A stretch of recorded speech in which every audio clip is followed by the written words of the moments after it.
When you started on television, there were barely 3 networks. Now, Yeah. now you have so many options, and cable has made huge inroads. You're on a cable show. Yeah. How is that different?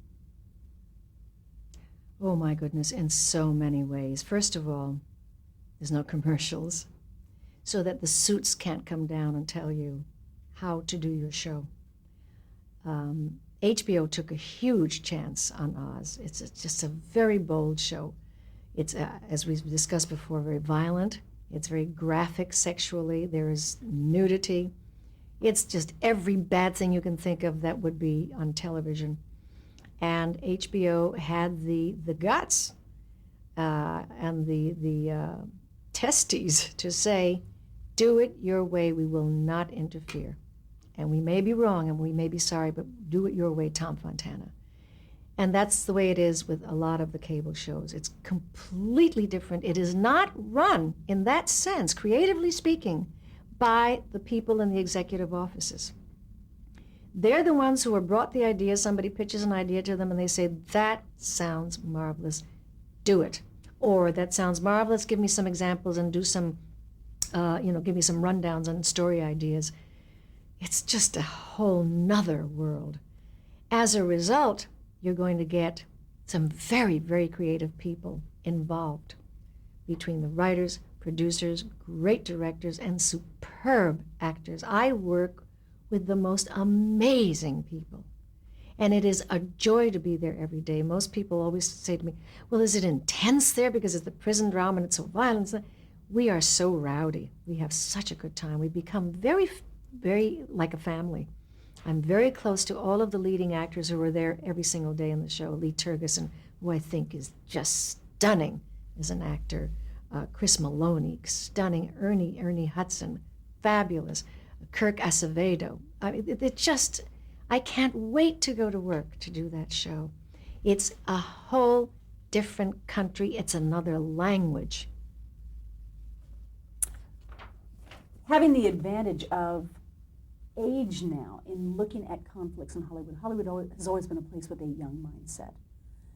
Do you see conflicts now in interesting ways? Oh my goodness, the young people who don't know people like me are everywhere, everywhere. And if they do, it's sometimes West Side Story, as though that were the only thing I ever did in my whole life. There's a wonderful story that almost sounds apocryphal, but is real, about the great director Fred Zinnemann, who went to see a young executive, I think it was at Fox, about a movie. And the young executive actually said to him, well, Mr. Zinnemann, tell me about yourself. And Zinnemann said, you first. Isn't that marvelous? Tell me about yourself. Oh, God. These people don't even do their homework. That's the worst part. So that casting a film really has become about casting gorgeous young people, people who have some kind of track record for making tons of money and not necessarily having much talent at all. Though, by the way, I think some of the most talented actors and actresses that ever happened are in this era, not when I was younger. Most people say, that's not fair. What about Spencer Tracy? What about Bette Davis? Yes, there were those, but in those days, there were really more personalities than anything else. Not Tracy, and not, not the obvious ones, but I think we have immensely talented young people now. But they're not the ones who are making, except maybe for an occasional Tom Cruise, Robert Downey Jr., who I think is inspired as an actor, Deborah Winger, people like that. But on the whole, they are casting films for young people. People of my age hold no interest whatever for movie makers because they don't think our problems are interesting, which is interesting in itself. But they really don't. So that more often than not, a role that I think I would be good for, and probably would be good for, will go to someone very ultra-established. Anne Bancroft always gets the roles I want in the older woman category. And she's about the only one. I don't see Shirley MacLaine exactly, doing millions of movies. It's very difficult for older people. Not the guys as much, because you can still be Sean Connery and be making love to Catherine Zeta-Jones. Wow. Amazing. It's such an odd society in which we live. It's so different from Europe and the Spanish countries. It's a whole other thing. You used a word with me off camera, and I'm not sure if I've got it right. Pionera? Pioneer in Spanish? Pionera. Pionera. Pioneer. That's Who calls you that and why? The Latino community calls me La Pionera, the pioneer, because I was there first. It's not even necessarily that I did so many great films, because I've done a lot of very poor films in my life and a lot of poor television things, but I was there first. I'm the one who suffered the slings and the arrows. It's gotten a whole lot better. It's not great yet, because right now we're going through a Latino phase. Let's just see how faddish that is in a couple of years. Let's see how much of a fad that is. There will always be wonderful people like Jimmy Smits, wonderful actors. Edward James Olmos, Andy Garcia, wonderful actors. One of my favorite Hispanic American actresses is Elizabeth Pena, who did Lone Star for John Sayles. Oh, I think she's just wonderful. She's not gorgeous. She's never going to be a big star. Never. She will be doing films, like, if she's lucky, which would be wonderful. I would love to do John Sayles films. I have a better chance doing those kind of films than even thinking of going to Fox or MGM or Columbia or wherever. That's the place for people of my age to be in independent films, and that's what I've been doing. You went from a point where you were the only Latina in Hollywood Mm-hmm. to a point where it was, like you say, almost fashionable for a time. Mm-hmm. Does that feel good? Yes, but I've been around the block a few times, and I think fad, and I think trend, and I think fashionable. Those words have very short shelf life. So we'll see. If there are people who continue to study acting Latinos, because it's not enough to have a personality. Well, maybe it is. See, I don't really know. I don't know. Maybe that is enough. God knows there have been enough successes that way with the American, the English-speaking market, and it may happen that way with Latinos. I would just like to see films that are mixed, where you don't have to do a Latino-based film because it's the only way you're going to get to work. That's ghetto. We're ghettoizing ourselves out of necessity, and that's a shame, because we don't live in a ghettoized world necessarily. We live in a homogenous world. As a celebrity, as a personality, as someone who's famous, you face probably a lot of interviews over the years, a lot of media coverage. Can I read you a quote that I came across? This was about the time you were doing West Side Story. Luella Parsons described George Chakiris as, quote, soft-spoken and quiet, and his skin isn't nearly as dark in real life as it is on the motion picture screen. That sounds so horrible, viewed from the year 2000. Yeah.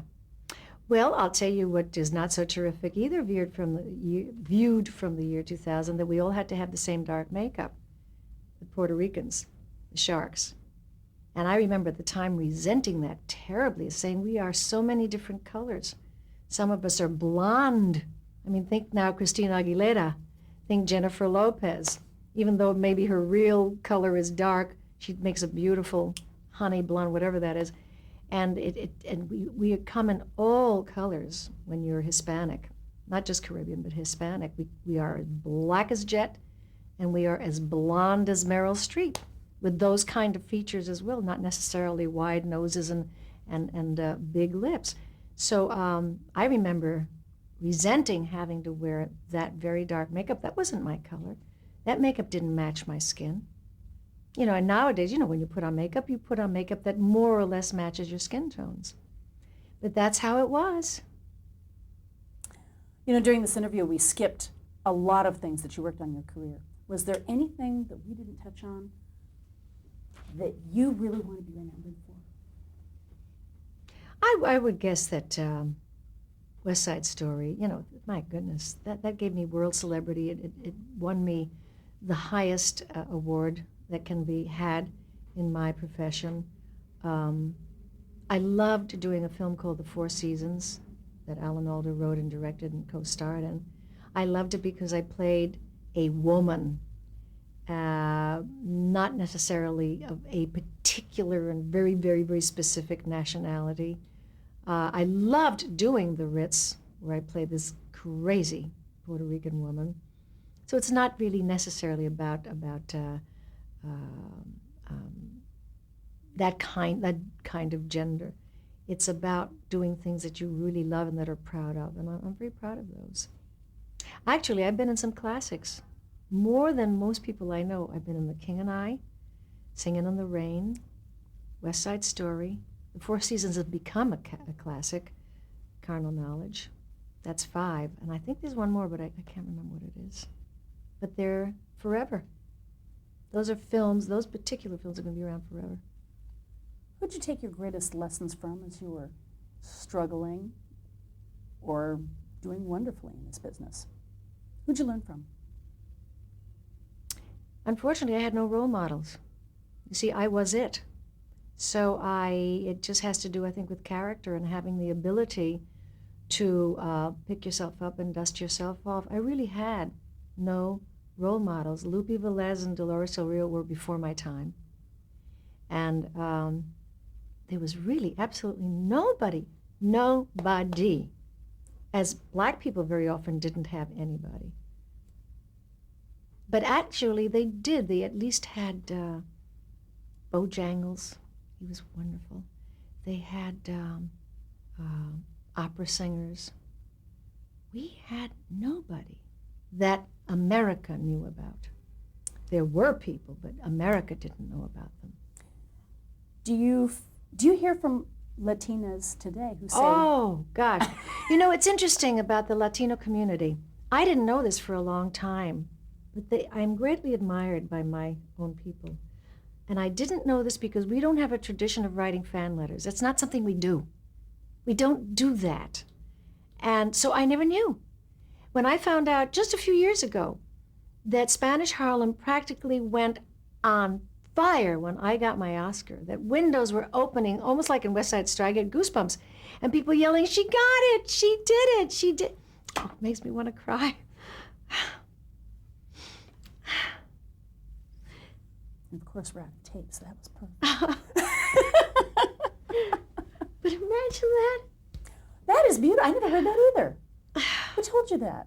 People who lived back there? Yeah. When did you find it out? Windows were open, people were on fire escapes yelling, "She did it, she did it." Oh, that's great. Do you still have connections back there? Oh, yeah. And I'm very, very active with the Latino community. Very, very, because that's the one place where young people do know me. It's like their mothers and their fathers say, "You take a lesson from Rita Moreno." You know, a lot of that has been passed on by the families, by the people who are my age, and even younger people in their 40s and stuff. They pass it on, and I become positively iconic. I didn't know this. I had no idea. I had no idea, because they don't write letters, so how am I to know? You know, isn't that nice? I think that's lovely. I got into an elevator recently, and a girl walked on, Puerto Rican. She says, "Ah, la leyenda," the legend. Isn't that funny?